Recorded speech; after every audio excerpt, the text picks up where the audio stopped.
Hola amigos, ¿cómo están? Disculpen que empecemos un poco tarde, pero tuvimos algunos problemas técnicos. Pero ahora sí vamos a continuar leyendo La Vuelta al Mundo en 80 días de Julio Verne. Recuerden que los capítulos anteriores, y pues estos quedan grabados y también será lo mismo, van quedando en mi canal de YouTube, Marianita Imaginación. Ahora sí, continuemos con esta historia. Capítulo 18, donde Phileas Fogg, Picaporte y Fix, cada cual por su lado, va a su negocio. Durante los primeros días de la travesía, el tiempo fue bastante malo. El viento arreció mucho, fijándose en el noroeste, contrario a la marcha del vapor, y el Rangoon, demasiado inestable, cabeceó considerablemente, adquiriendo los pasajeros el derecho de guardar rencor a esas anchuras soleadas que el viento levantaba sobre la superficie del mar. Durante los 3 y 4 de noviembre fue aquello una especie de tempestad. Una borrasca abatió el mar con vehemencia. El Rangoon debió estarse a la capa durante media jornada, manteniéndose con 10 vueltas de hélice, nada más, a fin de tomar las olas al sesgo. Todas las velas estaban arriadas, y aún sobraban todos los aparejos que silbaban en medio de las ráfagas. La velocidad del vapor, como es fácil concebirlo, quedó notablemente rebajada, y se pudo calcular que la llegada a Hong Kong llevaría 20 horas de atraso y quizá más, si la tempestad no cesaba. Phileas Fogg asistía al espectáculo de ese mar furioso, que parecía luchar directamente contra él, sin perder su habitual impasibilidad.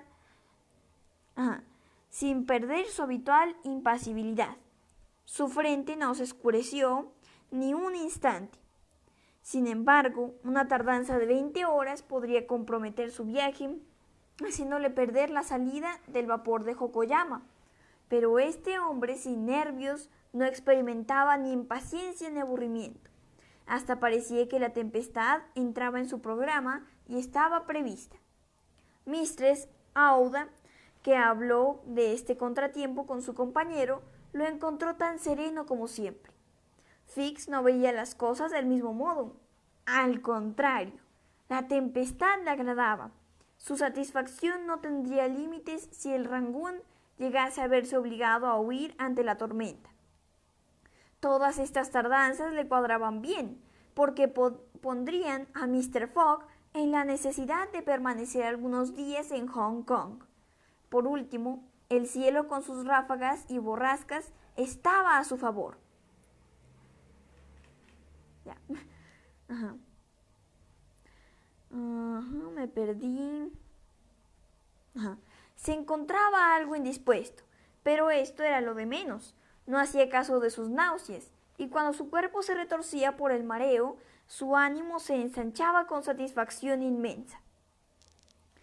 En cuanto a Picaporte, bien se puede presumir a qué cólera se entregaba durante ese tiempo de prueba. Hasta entonces todo había marchado bien.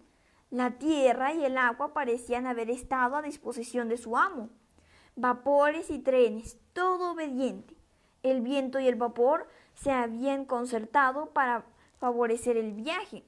Pero, ¿habría llegado la hora de los desengaños? Picaporte, como si las 20.000 libras de la apuesta debieran salir de su bolsillo, ya no vivía. Aquella tempestad le exasperaba, el viento le enfurecía, y de buen grado hubiera azotado aquel mar tan desobediente. ¡Pobre mozo! Fix le ocultó cuidadosamente su satisfacción personal, e hizo bien, porque si Picaporte hubiera adivinado su alegría secreta, lo habría pasado muy mal. Durante toda la borrasca, Picaporte permaneció sobre el puente del Rangoon. No hubiera podido estarse abajo. Se encaramaba a la arboladura y ayudaba a las maniobras con la ligereza de un mono, asomando a asombrando a todos. Dirigía preguntas al capitán, a los oficiales, a los marineros, que se reían al verle tan desconcertado. Picaporte quería a toda costa saber cuánto duraría la tempestad, y le mostraban el barómetro que no se decidía a subir. Picaporte sacudía el barómetro, pero nada obtenía, ni aun con las injurias que prodigiaban al irresponsable instrumento. Por fin amainó la tempestad. El mar se modificó en la jornada del 4 de noviembre. El viento volvió 2/4 al sur y se tornó favorable. Picaporte se serenó juntamente con el tiempo. Las gavias y foques pudieron desplegarse, y el Rangoon prosiguió su rumbo con maravillosa velocidad. Pero no era posible recobrar el tiempo perdido. Era necesario resignarse, y la tierra no se divisó hasta el 6 a las 5 de la mañana. El itinerario de Phileas Fogg señalaba la llegada el 5. Había pues una pérdida de 24 horas, y necesariamente se perdía la salida para Yokoyama. A las 6, el práctico subió a bordo del Rangoon y se situó en el puente para dirigir el buque por los pasos hasta el puerto de Hong Kong. Picaporte ardía en deseos de preguntar a ese hombre si el vapor de Yokoyama había partido, pero no se atrevía, por no perder la esperanza hasta el último momento. Había confiado sus inquietudes a Fix, quien trataba, el muy zorro, de consolarlo, diciéndole que Mr. Fogg lo arreglaría tomando el vapor próximo, lo cual daba inmensa rabia a Picaporte.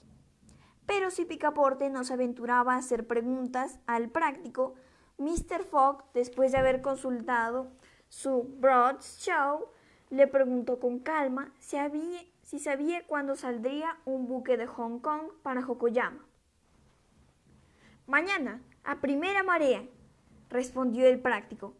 «¡Oh!», exclamó Fogg sin más. Picaporte, que estaba presente, hubiera abrazado de buen grado al piloto, a quien Fix retorcería con gusto el cuello. ¿Cuál es el nombre de ese vapor?», preguntó Mr. Fogg. El Carnatic», respondió el piloto. «¿No debía zarpar ayer?». «Sí, señor, pero tenía que hacer reparaciones en su caldera y se aplazó la salida para mañana». «Gracias», respondió Mr. Fogg, y con paso automático bajó al salón del Rangoon. En cuanto a Picaporte, tomó la mano del práctico y la estrechó vigorosamente diciendo: «¡Usted es magnífico!». El hombre nunca habrá llegado a saber, probablemente porque sus respuestas le valieron tan amistosa expansión. Después de un silbido de la máquina, dirigió el vapor entre aquella flotilla de juncos, tancas, barcos de pesca y buques de todo género que obstruían la entrada a Hong Kong. A la 1, el Rangoon estaba en el muelle y los pasajeros desembarcaban. En estas circunstancias debemos convenir que el azar había favorecido a Mr. Phileas Fogg, sin la necesidad de reparar sus calderas. El Carnatic se hubiera marchado el 5 de noviembre, y los viajeros para el Japón hubieran tenido que aguardar durante 8 días la salida del vapor siguiente. Es cierto que Mr. Fogg estaba 24 horas atrasado, pero este atraso no podía tener consecuencias importantes. En efecto, el vapor que hace la travesía del Pacífico desde Yokoyama a San Francisco estaba en correspondencia directa con el de Hong Kong y no podía salir antes de la llegada de este. Habría evidentemente 24 horas de retraso en Yokoyama, pero durante los 22 días que la dura travesía del Pacífico sería más fácil recobrarlas. Phileas Fogg se hallaba, pues, con 24 horas de diferencia en las condiciones de su programa, 35 días después de su salida de Londres. El Carnatic no debía salir hasta el día siguiente a las 5, y por consiguiente podía Mr. Fogg disponer de 16 horas para sus asuntos, es decir, para los de Mistress Aouda. Al desembarcar, ofreció su brazo a la joven, y la condujo a una litera, pidiendo a los porteadores que le indicasen una fonda.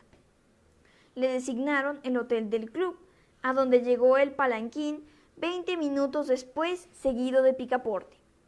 Se tomó un cuarto para la joven y Phileas Fogg cuidó que nada le faltase. Después le dijo que iba inmediatamente a ponerse en busca de los parientes a cuya protección sería encomendada. Al mismo tiempo, dio a Picaporte la orden de permanecer en la fonda hasta su regreso, para que la joven no estuviese sola. El gentleman se hizo conducir a la bolsa.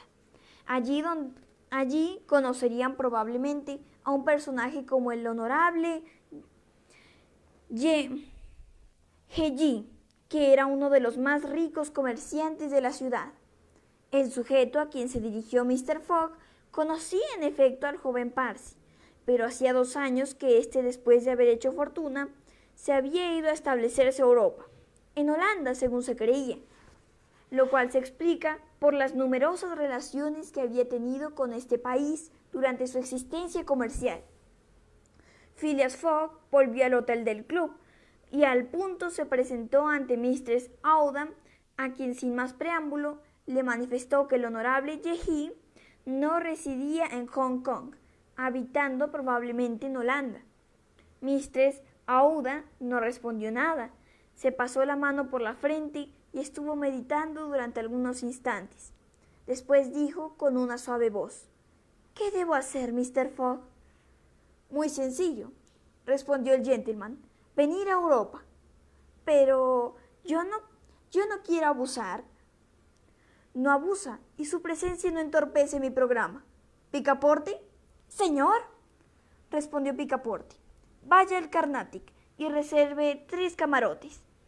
Picaporte, gozoso de seguir el viaje en compañía de la joven, que le trataba con mucha deferencia, dejó al punto el hotel del club. Listo, este fue el capítulo 18, ahora seguimos con el 19. Capítulo 19, donde Picaporte se toma demasiado interés por su amo y lo que se sigue.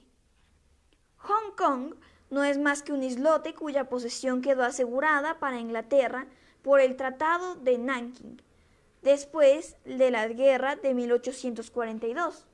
En pocos años, el genio colonizador de la Gran Bretaña había fundado allí una ciudad importante y creado un puerto, el puerto Victoria.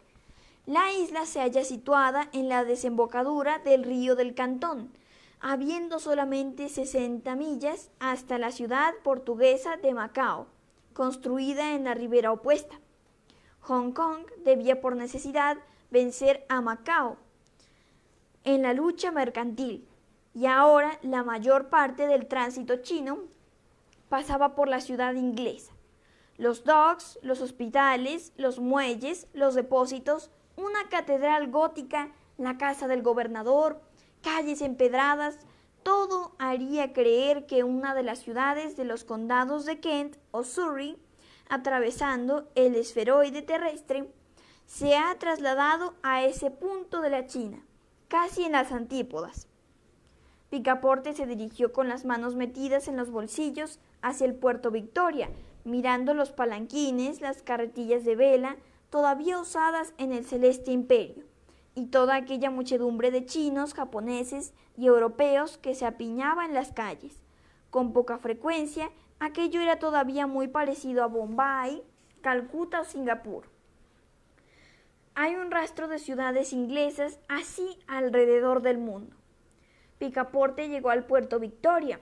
Allí, en la desembocadura del río de Cantón, había un hormiguero de buques de todas las naciones: ingleses, franceses, americanos, holandeses, navíos de guerra y mercantes embarcaciones japonesas y chinas, juncos, sempas, tancas y barcos que formaban jardines flotantes sobre las aguas. Paseándose, Picaporte observó cierto número de indígenas vestidos de amarillo, muy avanzados en edad, habiendo entrado en una barbería china para hacerse afeitar a lo chino. Supo por el barbero, que hablaba bastante bien el inglés, que aquellos ancianos pasaban todos de 80 años, porque al llegar a esta ciudad tenían el privilegio de vestir de amarillo, que es el color imperial. A Picaporte le pareció esto muy chistoso sin saber por qué. Después de afeitarse, se fue al muelle de embarque del Carnatic, y ahí vio a Fix, que se paseaba de arriba a abajo y viceversa, de lo cual esta vez no se extrañó, pero el inspector de policía dejaba ver en su semblante muestras de despecho vivísimo. Bueno, esto va mal para los gentlemen del Reform Club, se dijo Picaporte, y salió al encuentro de Fix con su alegre sonrisa, sin aparentar que notaba la inquietud de su compañero. Ahora bien, el agente tenía buenas razones para echar pestes contra el infernal azar que le perseguía. No había llegado la orden de arresto. Era evidente que ésta corría tras él y no podía alcanzarle, si no permanecía algunos días en la ciudad. Y como Hong Kong era la última tierra inglesa del trayecto, Mr. Fogg se le iba a escapar definitivamente si no lograba detenerle. Y bien, señor Fix, ¿está decidido a venir con nosotros a América?, preguntó Picaporte. Sí, dijo Fix apretando los dientes. ¡Enhorabuena!, exclamó Picaporte soltando una ruidosa carcajada. Bien sabía que no podía separarse de nosotros. Vamos a sacar los pasajes.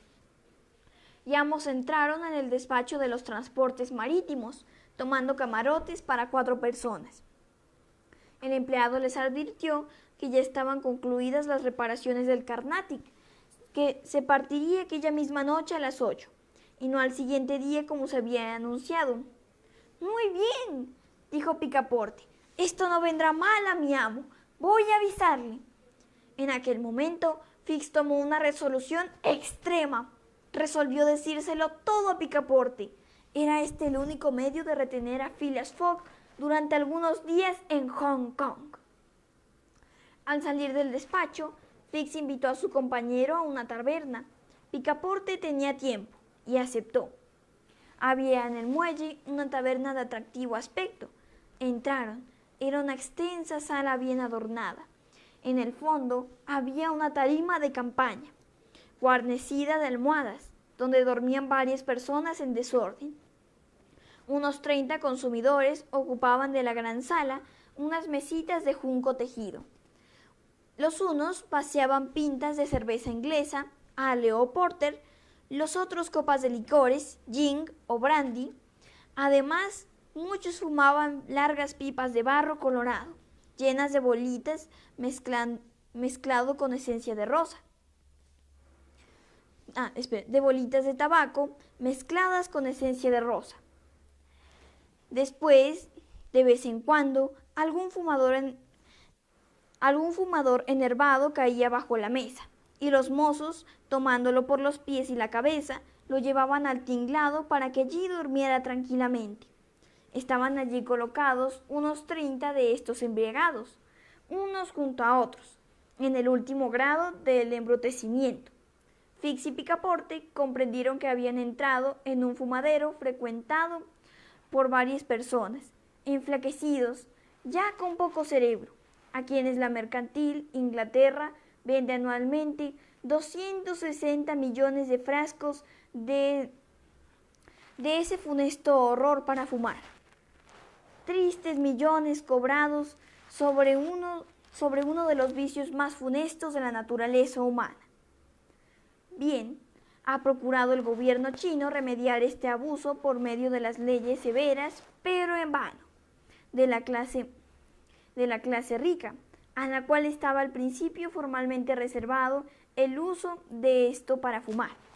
Descendió el vicio hasta las clases inferiores, y ya no fue posible contener sus estragos. Se fuma en todas partes, entregándose a esta pasión deplorable hombres y mujeres, que después de acostumbrarse a esa inhalación no pueden pasar sin ella, porque experimentan horribles contracciones en el estómago. Un buen fumador puede aspirar 8 pipas al día, pero muere en 5 años. Fix y Picaporte habían entrado, por consiguiente, en uno de esos fumaderos que pululaban hasta en Hong Kong. Picaporte no tenía dinero, pero aceptó gustoso la invitación de su compañero. Se pidieron 2 botellas de Oporto, a las cuales hizo el francés mucho honor, mientras Fix, más reservado, lo observaba con suma atención. Se habló de diferentes cosas y sobre todo de la excelente idea que había tenido Fix al tomar el pasaje del Carnatic, y a propósito de este vapor cuya salida se anticipaba. Picaporte, después de vaciadas las botellas, se levantó para advertir a su amo. Fix lo detuvo. Un momento. ¿Qué desea, señor Fix? Tengo que hablarle de unas cosas tanto serias. ¿De cosas serias?, dijo Picaporte, vaciando algunas gotas de vino que se habían quedado en el fondo de su vaso. Pues bien, mañana hablaremos. No tengo tiempo hoy. Quédese, dijo Fix. Se trata de vuestro amo. Picaporte, al oír esto, miró fijamente a su interlocutor. La expresión del semblante de Fix le pareció singular y se sentó. ¿Qué tiene que decirme?, preguntó. Fix apoyó la mano en el brazo de su compañero y, bajando la voz, dijo: ¿Ha adivinado quién soy? ¡Pardiez!, dijo Picaporte sonriendo. Entonces voy a confesarlo todo. Ahora que lo sé todo, compadre. Eso no tiene gracia. Pero en fin, prosiga. Estos caballeros hacen gastos bastante inútiles. ¿Inútiles?, dijo Fix. Diga lo que quiera. Ya se ve que no conoce la importancia de la suma. Pero sí, la conozco perfectamente, respondió Picaporte. Se trata de 20,000 libras. 55,000, repuso Fix, estrellando la mano del francés. ¿Cómo? ¿Mr. Fogg se habrá atrevido? ¿55,000 libras? Pues bien, razón de más para no perder el momento, dijo levantándose otra vez.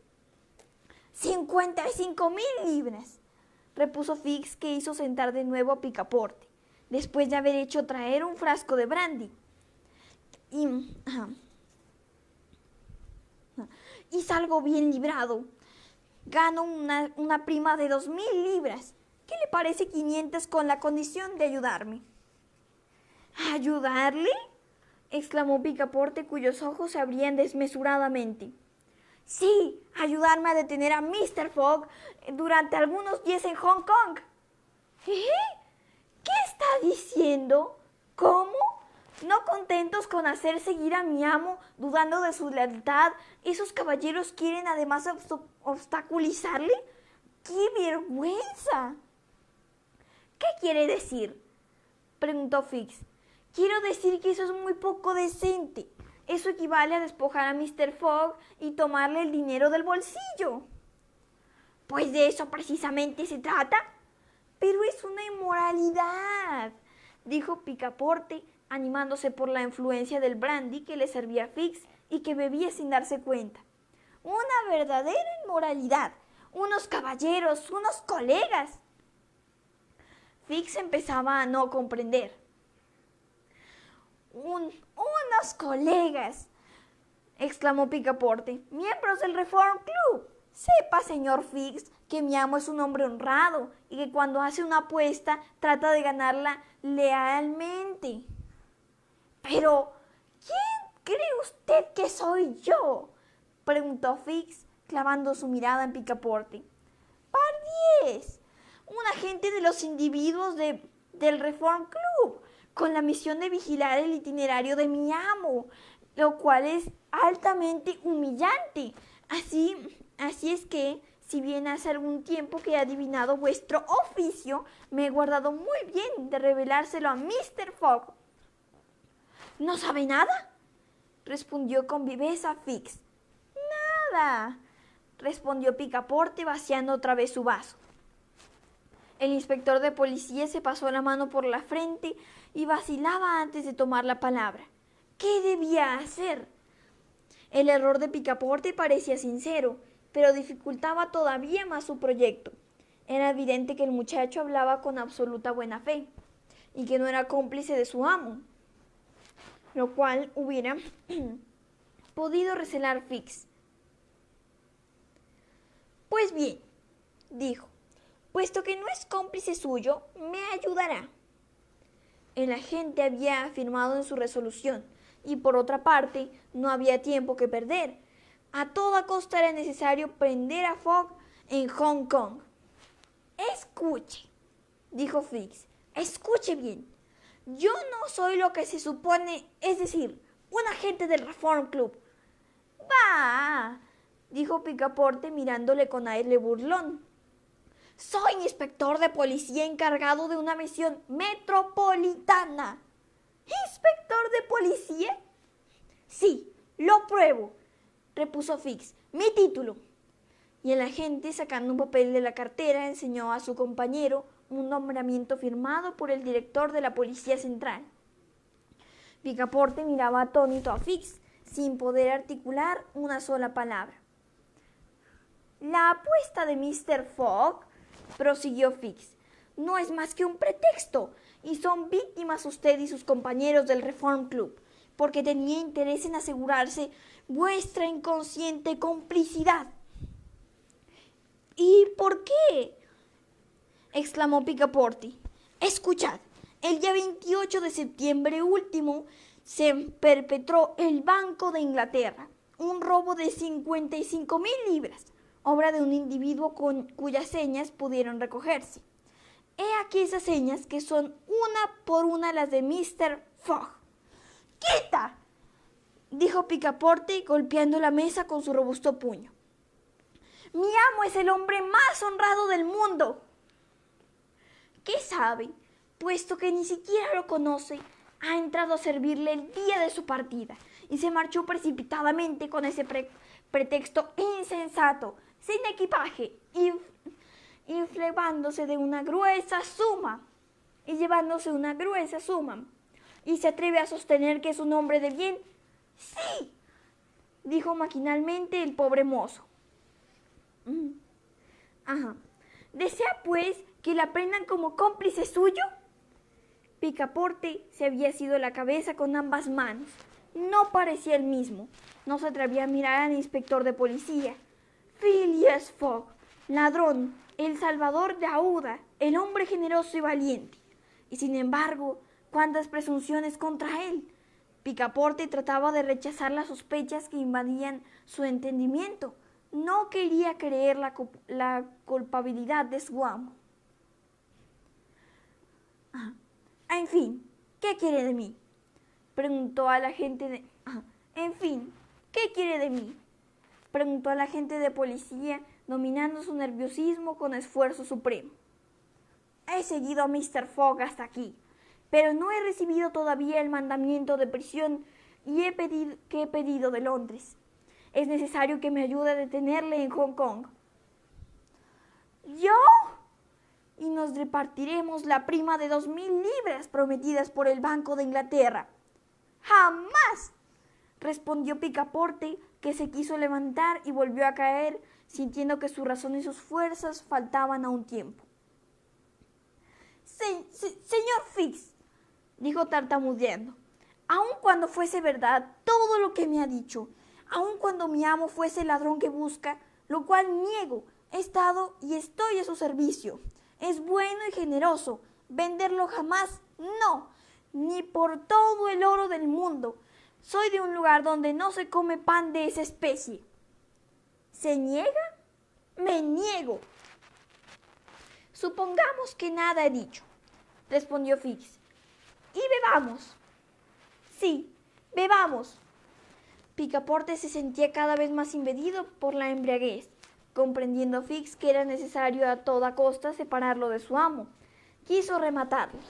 Había sobre la mesa algunas pipas cargadas. Fix puso una en manos de Picaporte, que la tomó, la llevó a los labios, la encendió, respiró algunas bocanadas y cayó con la cabeza aturdida bajo la influencia del narcótico. En fin, dijo Fix al ver a Picaporte anonadado. Mr. Fogg no recibirá el aviso de la salida del Carnatic a tiempo, y si parte, al menos será sin ese francés. Y luego salió, después de haber pagado. Vaya, aquí la cosa se puso complicada. Ahora vamos a leer el último capítulo que corresponde al día de hoy. Capítulo 20, donde Fix entra directamente en contacto con Phileas Fogg. Durante esta escena, que iba quizás a comprometer gravemente el porvenir de Mr. Fogg, este se paseaba con Aouda por las calles de la ciudad. Desde que la joven había aceptado la oferta de ir a Europa, Mr. Fogg había tenido que pensar en todos los pormenores que requiere tan largo viaje. Que un inglés como él diese la vuelta al mundo con un saco de noche, pero una dama no podía emprender semejante travesía con tales condiciones tan complicadas. De aquí resultaba la necesidad de comprar vestidos y objetos necesarios para el viaje. Mr. Fogg hizo este servicio con la calma que le caracterizaba, y a todas las excusas y observaciones de la joven viuda, confundida con tanto obsequio, respondía invariablemente: esto es en interés de mi viaje, está en mi programa. Verificadas las compras, Mr. Fogg y la joven entraron en el hotel, comieron en la mesa redonda que estaba servida suntuosamente. Después, Mistress Aouda, algo cansada, se fue a su cuarto, estrechando antes la mano de su imperturbable salvador. El honorable gentleman pasó toda la velada leyendo el Times y el Illustrated London News. Si algo debería haberle asombrado era no haber visto a su criado a la hora de acostarse. Pero sabiendo que el vapor no salía de Hong Kong hasta el día siguiente, no se preocupó de ello. Picaporte no acudió, sin embargo, por la mañana al llamamiento de la campanilla. Nadie hubiera podido decir lo que pensó el honorable gentleman al saber que su criado no había vuelto a la fonda. Mr. Fogg no hizo más que tomar su saco, avisar a Mistress Aouda y pedir un palanquín. Eran entonces las 8 y la marea que debía aprovechar el Carnatic para su salida estaba indicada para las 9:30. Cuando el palanquín llegó a la puerta de la fonda, Mr. Fogg y Aouda subieron al confortable vehículo y el equipaje siguió detrás en una carretilla. Media hora más tarde, los viajeros viajaban al muelle de embarque y allí se enteraron que el Carnatic se había marchado en la víspera. Mr. Fogg, que esperaba encontrar a la vez el buque y a su criado, tuvo que pasar sin el uno ni el otro, pero en su rostro no apareció ninguna señal de inquietud y se contentó con responder: «Es un incidente, señora, y nada más». En aquel momento, un personaje que lo observaba con atención se acercó a él. Era el inspector Fix, que le saludó y le dijo: «¿No sois como yo, caballero, uno de los pasajeros del Rangoon llegado ayer?» «Sí, señor», respondió con frialdad Mr. Fogg, «pero no tengo la honra...» «Disculpe, pero creí encontrar aquí a vuestro criado». «¿Sabe dónde está, caballero?», preguntó con viveza la joven viuda. «¿Cómo? ¿No está con vosotros?», dijo Fix, fingiéndose sorprendido. «No», respondió Mistress Aouda. «Desde ayer no ha vuelto. ¿Se habrá embarcado sin nosotros a bordo del Carnatic?» «¿Sin ustedes, señora? Permítame una pregunta. ¿Pensaban por lo visto marchar en el vapor?» «Sí, señor». «Yo también, señora, y me encuentro muy contrariado. Habiendo terminado el Carnatic sus reparaciones, ha salido de Hong Kong 12 horas antes, sin avisar a nadie, y ahora será menester aguardar 8 días a la próxima salida». Al pronunciar estas palabras, 8 días, Fix sentía latir su corazón de gozo. 8 días. Fogg detenido, 8 días en Hong Kong. Había tiempo de recibir la orden de arresto. En fin, la suerte se le declaraba en favor del representante de la ley. Júzguese el golpe que recibió cuando oyó decir a Phileas Fogg con sosegada voz: pero me parece que en el puerto de Hong Kong hay otros buques. Y Mr. Fogg, ofreciendo su brazo a Mistress Aouda, se dirigió a los docks en busca de un buque dispuesto a hacer la travesía. Fix le siguió desconcertado. Parecía que un hilo le tenía atado a aquel hombre. Sin embargo, el azar parecía abandonar a quien con tanta constancia había servido hasta entonces. Phileas Fogg durante 3 horas corrió el puerto en todos sentidos y decidido, si era menester, a fletar una embarcación para ir a Yokoyama, pero no vio más que buques de carga o descarga que no podían aparejar. Fix comenzó a recobrar esperanzas, pero Mr. Fogg no se desanimaba e iba a continuar sus investigaciones, aun cuando para ello hubiera que ir hasta Macao. Cuando le salió al encuentro un marino que, descubriéndose, le dijo: ¿busca su excelencia un barco? ¿Le tiene dispuesto a zarpar?, preguntó Mr. Fogg. Sí, señor, un barco piloto, el número 43, el mejor de la flotilla. ¿Marcha bien? Entre 8 y 9 millas por lo menos. ¿Desea verlo? Sí, señor. Quedará satisfecho. Se trata de un paseo por mar. No. ¿Se trata de un paseo por mar? No, de un viaje. ¿Un viaje? ¿Me puede trasladar a Yokoyama? El marino, al oír esto, se quedó con los brazos colgando y los ojos desencajados. ¿Su excelencia está de buen humor? No, he perdido la salida del Carnatic y tengo que estar el 14 en Yokoyama para tomar el barco de San Francisco. Oh, lo siento, respondió el piloto, pero es imposible. Le ofrezco 100 libras por día y una prima de 200 libras si llegó a tiempo. ¿Formalmente?, preguntó el piloto. Sí, respondió Mr. Fogg. El piloto se había retirado aparte. Miraba al mar, evidentemente luchando entre el deseo de ganar una suma enorme y el temor de aventurarse tan lejos. Fix estaba sufriendo mortales angustias. Mr. Fogg se había vuelto hacia Aouda diciéndole: ¿no tendrá usted miedo? Con usted no, Mr. Fogg, respondió la joven viuda. El piloto se había adelantado de nuevo hacia el gentleman, dando vueltas al sombrero entre las manos. ¿Y bien, señor piloto?, dijo Mr. Fogg.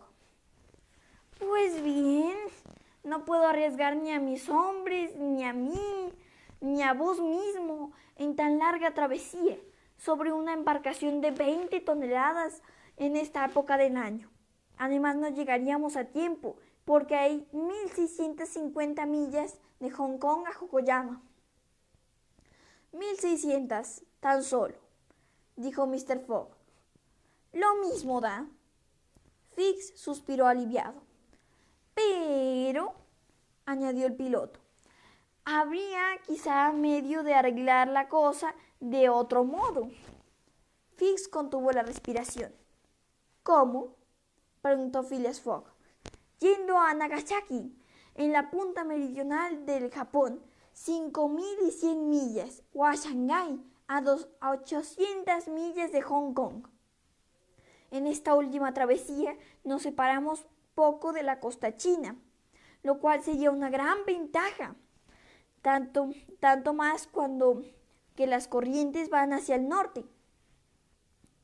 Piloto, respondió Phileas Fogg, en Yokoyama es donde debo tomar el barco de San Francisco y no en Shanghái ni en Nagasaki.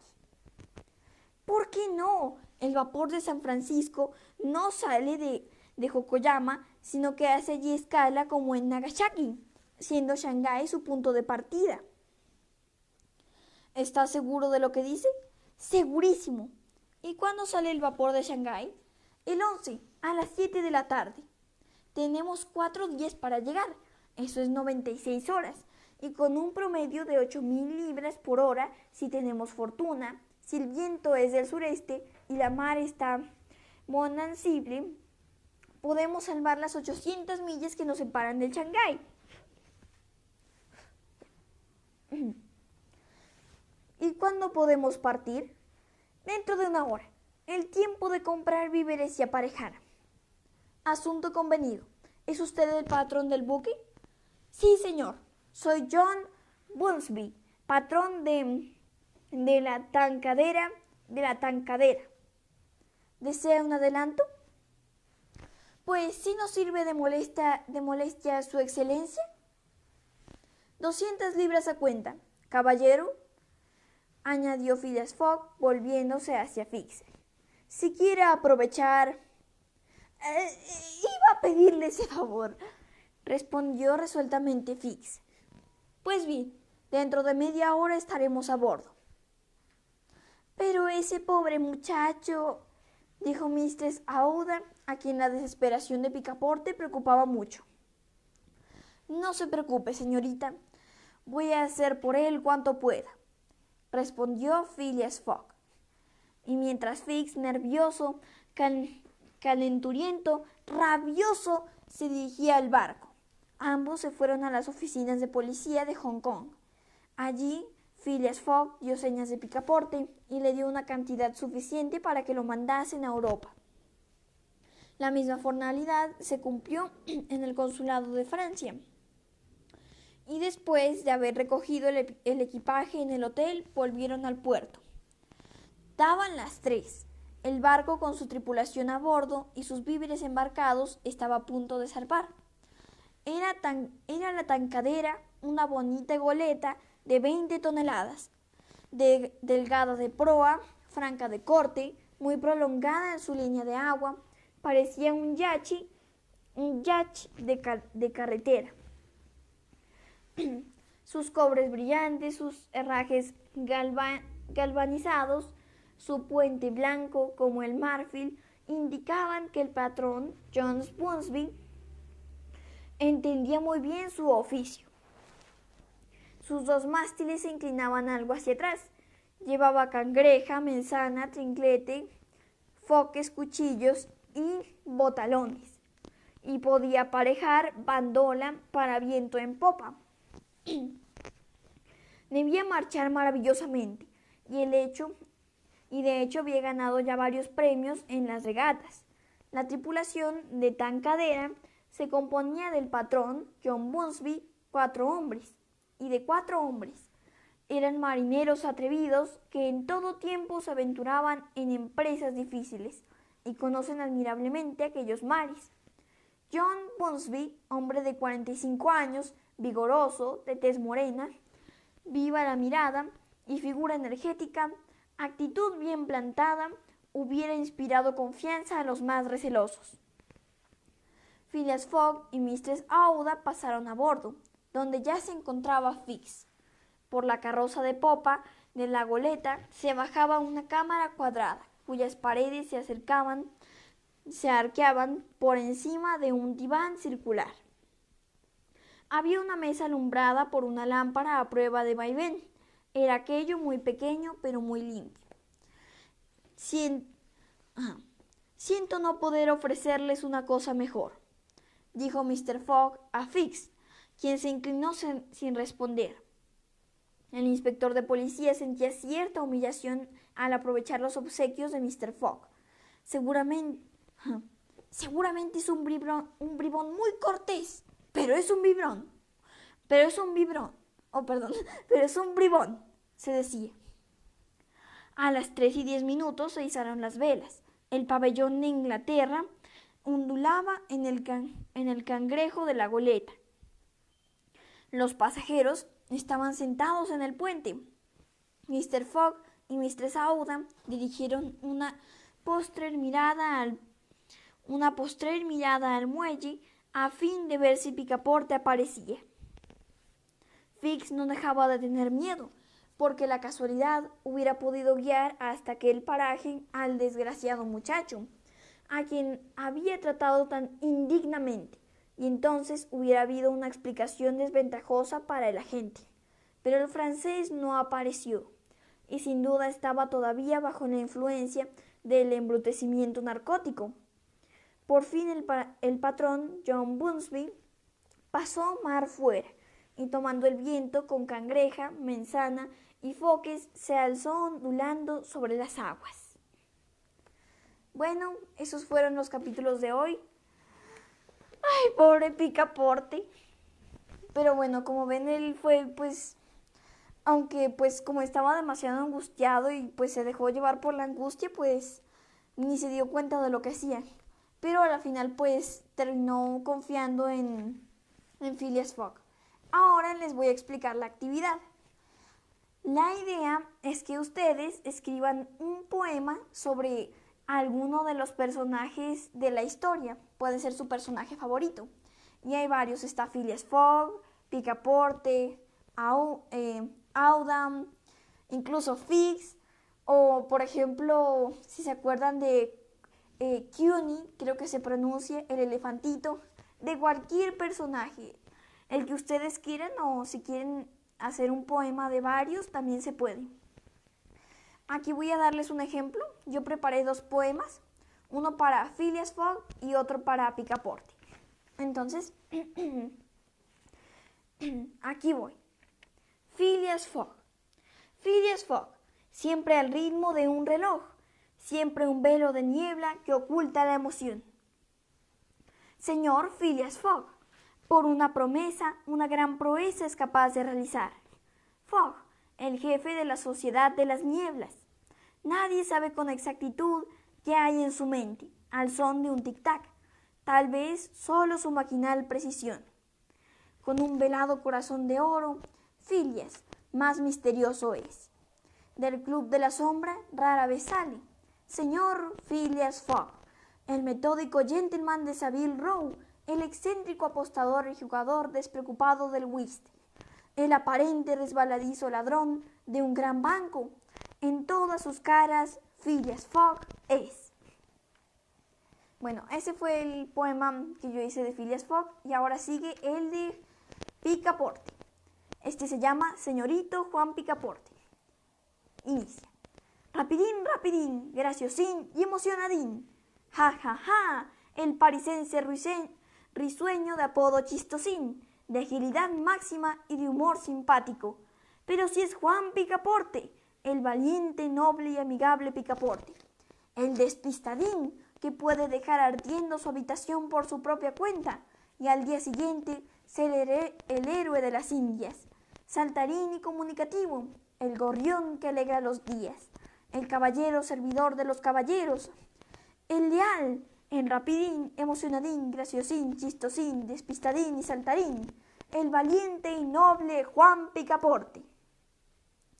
Bueno, esos fueron los poemas de los 2 protagonistas de esta historia y ahora les toca a ustedes decidir a quién le van a dedicar el poema y cómo lo van a hacer.